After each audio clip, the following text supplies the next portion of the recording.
ప్రభుత్వంలో ఉన్నటువంటి ఇంత గందరగోళానికి నిరుద్యోగులు బలి కావాలన్నా? నిరుద్యోగుల తరపున వైఎస్ఆర్ కాంగ్రెస్ పార్టీ ఈరోజు అండగా ఉండి మాట్లాడుతున్నది.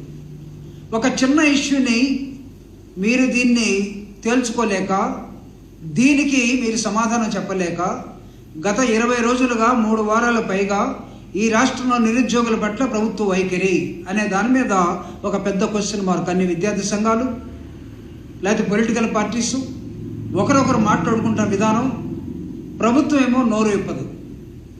ఎడ్యుకేషన్ మినిస్టర్గా ఉన్నటువంటి మంత్రి ఒక మాట మాట్లాడతాడు, వాళ్ళ నాన్న ఇంకొక మాట మాట్లాడతాడు, వాళ్ళు పెట్టినటువంటి ఏబిపిఎస్సి సెక్రటరీ కొంతకాలం అకౌంటారో కనపడరు, ఎవరికి ఎవరు సమాధానం ఉండదు, గవర్నర్ ఏం చేస్తున్నాడో తెలియదు. అల్టిమేట్గా చూస్తే అంత మోసం మధ్య, అంటే ఇక్కడ ఒక వ్యక్తి ఒక అమ్మాయిని ప్రేమించి మోసం చేసి, లేకపోతే లాస్ట్కి యాసిడ్ పోసి, లేకపోతే గొంతు కోసి బయట ఎలా జరుగుతున్నాయో, ఈరోజు ఈ ప్రభుత్వం ఆడిన నాటకం ఎలా ఉందంటే, నిరుద్యోగుల గొంతులన్నీ ఒక ప్రేమికుడు మోసగాడు చేసినట్టుగా, ఒక ప్రేమికురాలు దానికి బలైపోయినట్టుగా ఈరోజు కనపడుతూ ఉన్నది. కారణం number 1, according to the article 315 of Indian constitution, భారత రాజ్యాంగంలో 315 ప్రకారం it provides for the establishment of the public service commission for each state and union. ఈ ఆర్టికల్ ప్రకారం 315 ఆర్టికల్ ప్రకారం ప్రతి రాష్ట్రానికి ఒక పబ్లిక్ సర్వీస్ కమిషన్ ఉంటుంది. అట్లనే యూపీపీఎస్సీ కూడా ఉంటుంది. పబ్లిక్ సర్వీస్ కమిషన్ ఉన్నంత మాత్రాన అది టోటల్గా అటానమస్ బాడీ అయిపోయినట్లుగా ఒక పోజ్ కనపడతా ఉంది ఈ రాష్ట్రంలో. దాన్ని నిర్మించేది ఎవరు?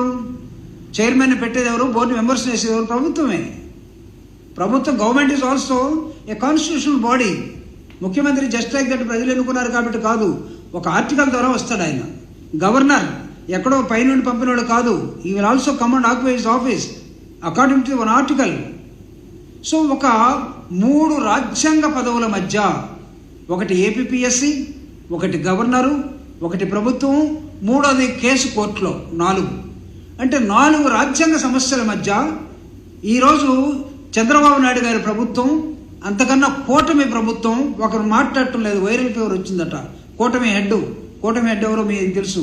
ఢిల్లీలో ఉంటాడు అక్కడ, తను అప్పుడప్పుడు పోయిస్తూ ఉంటాడు, ఇక్కడేమో గందరగోళంగా ఉంటాడు. కూటమి హెడ్కి వైరల్ ఫీవర్. అసలు బాస్కేమో, 40 ఏళ్ళ ఇండస్ట్రీ బాస్కేమో, ఆయన రాత్రి ఒక ఆడియో మాట్లాడుతాడు, అది లీక్ అయిపోయింది.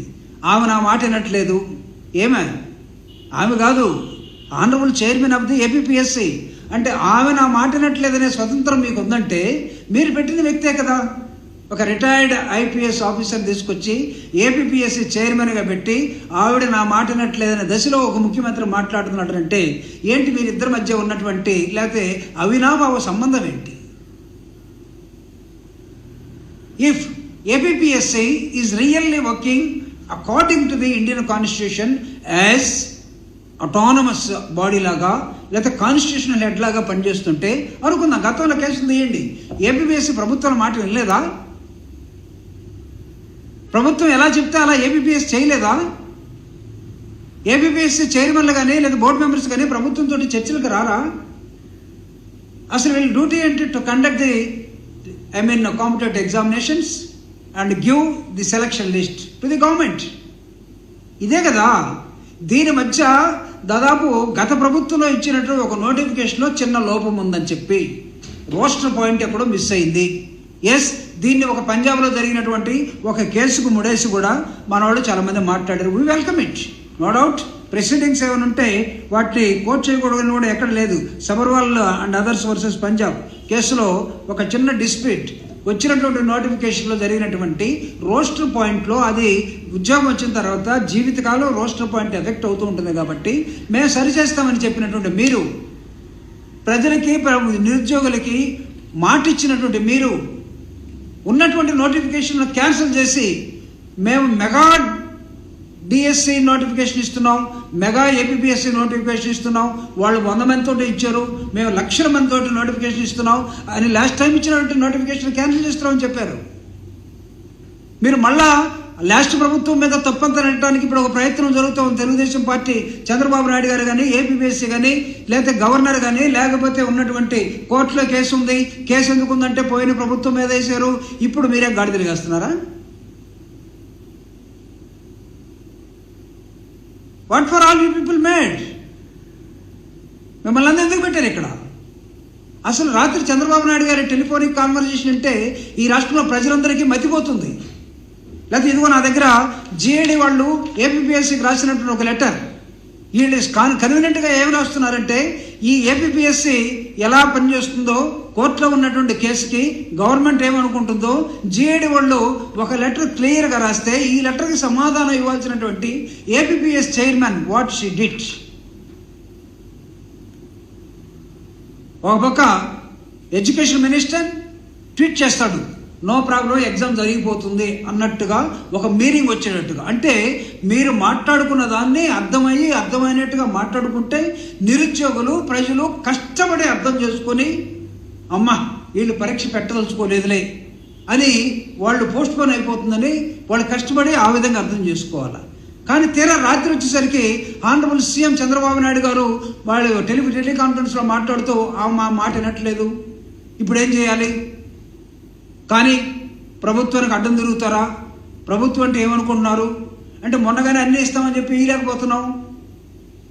ఇది ఏపీపీఎస్సీ కూడా మీరు ఇచ్చే సరుకులు కాదు, రేషన్ బియ్యం కాదు, ఇది లేకపోతే మీరు ఇచ్చే పెన్షన్ కాదు.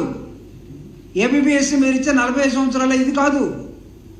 వేరే ఏపీపీఎస్సీ ఉద్యోగాల కోసం సంవత్సరాల తరబడి క్వాలిఫికేషన్ ఉన్నటువంటి నిరుద్యోగులు పోటీ పడి చదువుకొని కోచింగ్లు తీసుకొని జీవితాన్ని పణంగా పెట్టి తల్లిదండ్రుల దగ్గర డబ్బులు తీసుకొని పట్టణాలకు వచ్చి కోచింగ్ సెంటర్లో చేరి ఎగ్జామ్ టయానికి కొంతమంది గర్భిణులుగా ఉన్నటువంటి వాళ్ళు, కొంతమంది పెళ్లి చేసుకునే వాళ్ళు, కొంతమంది ఏమి లేనటువంటి వాళ్ళు, తల్లిదండ్రుల ఆశలు, వీళ్ళ నిరాశలు, వీటి మధ్య వచ్చినటువంటి నోటిఫికేషన్ ప్రిపరేషన్ తీరా నోటి దాకా వచ్చి ఎగ్జామ్ రాద్దాం అనుకునేసరికి గందరగోళం.